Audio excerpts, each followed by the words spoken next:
Hello everyone, how you doing? It's Jordan here. Now today we have a review of Norn9 Var Commons. This review was written by the lovely KatiePajamas. Please go follow her on Twitter with the links in the description. And if you want to purchase this physically on the Nintendo Switch, check the links below. Help support VN Paradise.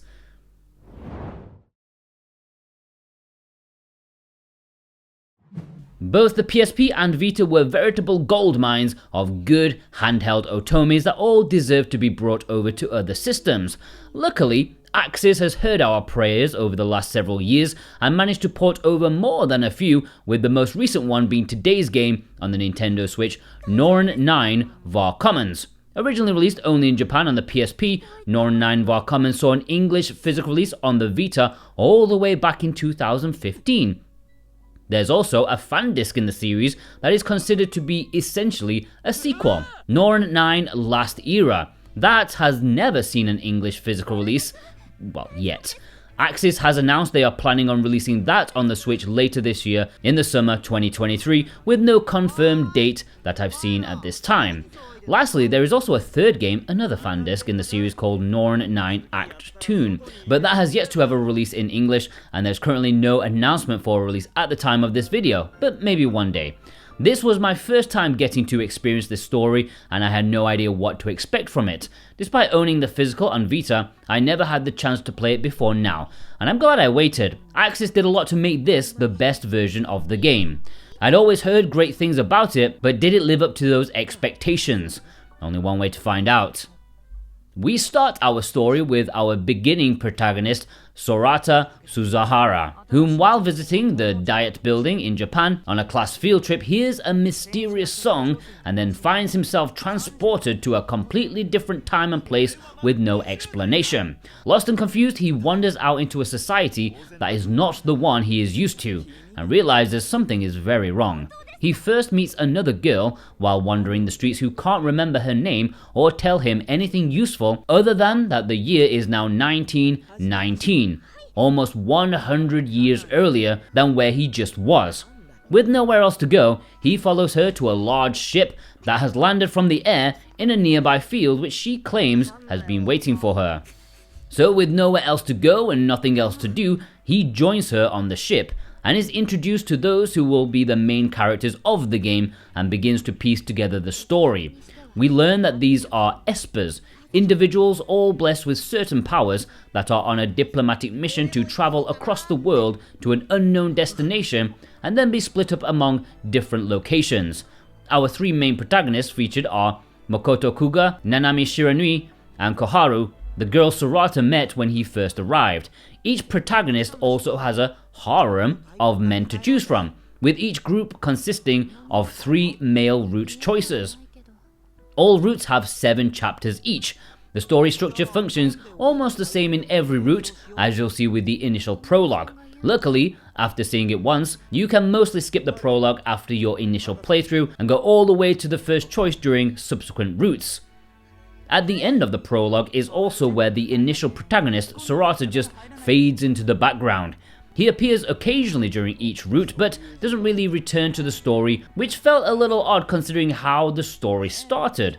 The prologue is progressed by a choice leading into the first chapter, which allows you to pick which heroine you'd like, and this is finally followed by one more large story deciding decision at the end of chapter 1, which allows you to choose which route you'd like to take. Similarities I won't discuss so as to not spoil anything are shared amongst routes and serve very parallel purposes while progressing the story. So similar in fact that you'll come to expect it as part of the normal story while playing.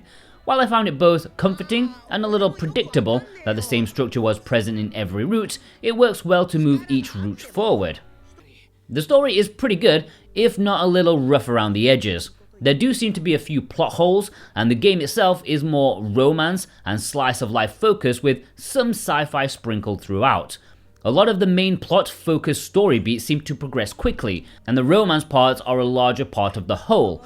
Once you get through all this romance and sci-fi, and after you've completed all the happy endings in every route, you'll unlock one final story epilogue that will bring more to the already large story the main game presents. Additionally, Every route completion unlocks a short story option that can be purchased at the in-game store and gives extra content to every romantic interest story. Now you may be asking yourself, what in-game store? This is one of the unique aspects of the game, which allows you to utilize points that you earn during the game to unlock fun illustrations, short comics featuring the game's characters, the short stories I mentioned above, and the BGM for you to listen to and sample.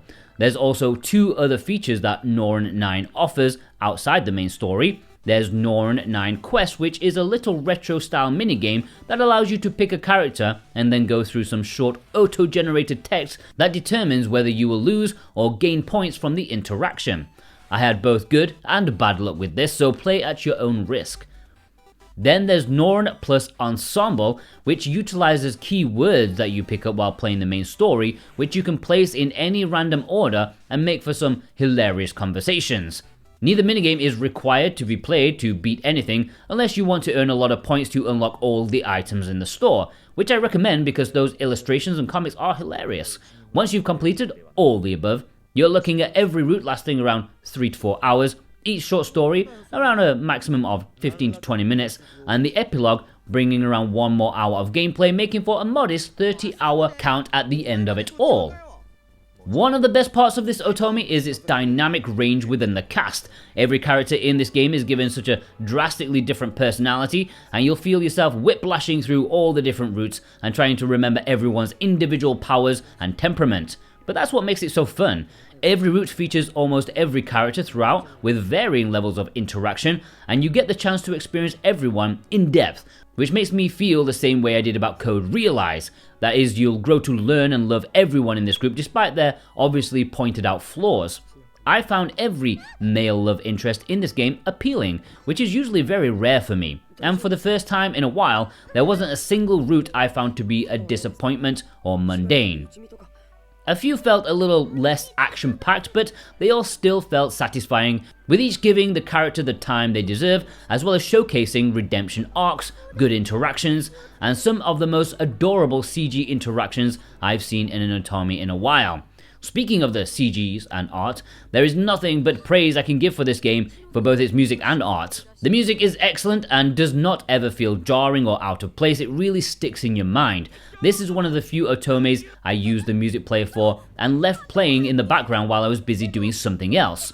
It turns out the reason why I loved it so much is because it was done by Kevin Penkin, who is famous for writing the music for many different famous animes such as Made in Abyss, and works on many video game soundtracks as well. My personal favourite being Florence.